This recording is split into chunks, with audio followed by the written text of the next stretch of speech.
So this morning I listened to The Strokes' Is This It for the first time in a couple of years while cooking breakfast, and I realized, I really appreciate it so much more now than I did perhaps when I listened to it a couple of years back.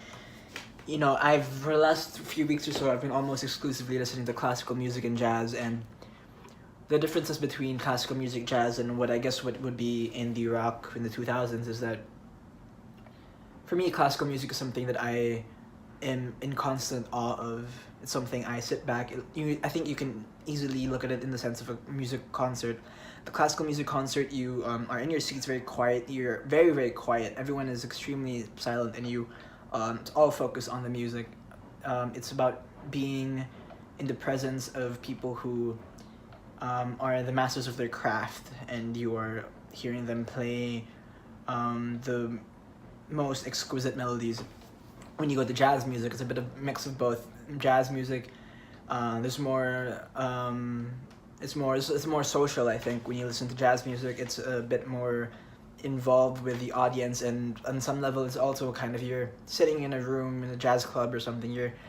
You're also kind of just observing mastery of instruments and craft and all of that. While for some kinds of jazz, you can also dance to it. It's a kind of mix of both. When I was listening to the Strokes earlier, I thought of how much of the music is made to be to invite the audience to participate in the act of just being one with music, with the crowd. It's about cheering. It's about having fun. It's about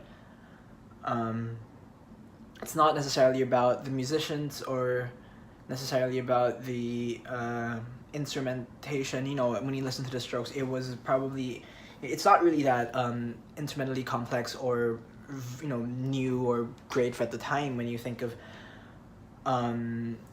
things that were coming out at the same time, especially with the prog rock scenes or even jazz. But this kind of music was specifically, I think, it's all about empathy. Rock music is about empathy. I think it's about empathizing with the artist, the singer.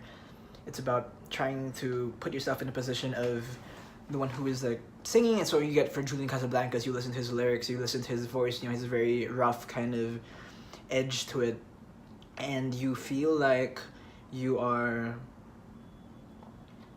experiencing what he's experiencing. You hear songs like "Someday," "Hard to Explain," "Last Night."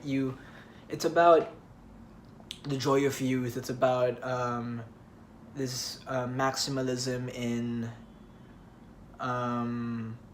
like a fuck it kind of attitude. It comes out in the early 2000s in New York City, and it's interesting to think of the album in the context of what comes out around it. Obviously, pop music at the time that was still inundated with boy bands and girl groups and whatnot. You got Justin Timberlake, Britney Spears headlining the Super Bowl. You get stuff like that, but then with this scene in particular, especially this hot in New York City, the Strokes, it draws it back to garage rock in the pre-punk era in the early 70s and draws on indie rock popularized by NME with C86 and the Smiths and all of that in the mid 80s, and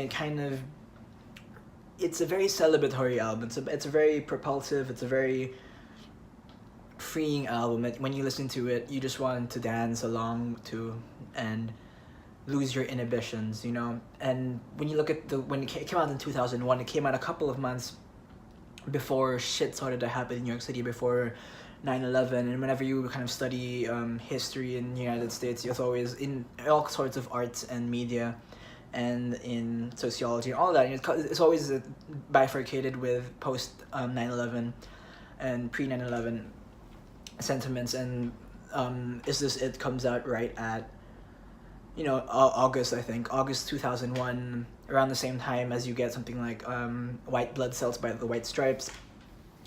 So you kind of get this feeling, this kind of music that doesn't really last that long in terms of its propulsive and joyous nature, because you are immediately the whole world, or at least the United States, has immediately dealt with this blow through reality when 9/11 happens a couple of months. Actually, just I guess 9/11 a month or two after these albums come out.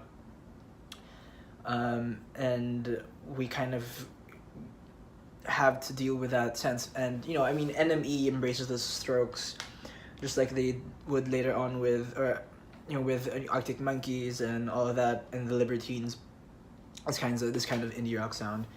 That really popularized the 2000s. But anyway, I don't really have that much time. But that's just what I thought about the Strokes. Is this it? It's a great album to listen to when you look at think of it in the perspective of when it came out and what it was leading up to and how music changed after that. A lot of music today, a lot of rock music today, a lot of indie rock music today, definitely is derived from the sounds that the Strokes and the sounds and feelings and sentiments that the Strokes kind of pushed into the popular culture in the early 2000s with this and their next album. So yeah, this is it's a really fun album, and I highly recommend exploring it as well as the music that surrounds it at the time.